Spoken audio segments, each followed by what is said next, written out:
ಕೂಡ ಆಕಾಂಕ್ಷಿ. ಸಂಪುಟ ವಿಸ್ತರಣೆ ಆಗ್ತಾ ಇದೆ ಅಂತೇಳಿ ನೀವು ಹೇಳ್ತಲೇ ಇದ್ದೀರಿ. 2 ವರ್ಷ ಆಯಿತು.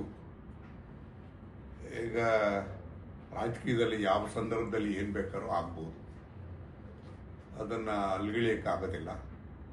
ಅದೆಲ್ಲದೂ ಬಿಟ್ಟಿರ್ತಕ್ಕಂಥದ್ದು ವರಿಷ್ಠರಿಗೆ ಮತ್ತು ಮುಖ್ಯಮಂತ್ರಿಗಳು, ಉಪಮುಖ್ಯಮಂತ್ರಿಗಳು, ಕಾಂಗ್ರೆಸ್ ಅಧ್ಯಕ್ಷರು ಇವರೆಲ್ಲರೂ ಕೂಡ ಸೇರಿ ಒಂದು ತೀರ್ಮಾನವನ್ನು ಮಾಡ್ತಾರೆ.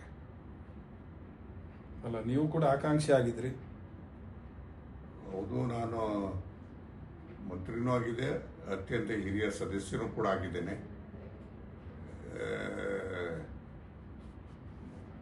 ಹೆಚ್ಚಿನ ಸೇವೆ ಮಾಡಬೇಕು ಅಂತಕ್ಕಂಥದ್ದು, ಮಂತ್ರಿಯಾಗಿ ಸೇವೆ ಮಾಡಬೇಕು ಅಂತಕ್ಕಂಥ ಅಭಿಲಾಷೆನೂ ಕೂಡ ಹೊಂದ್ಕೊಂಡಿದ್ದೇನೆ.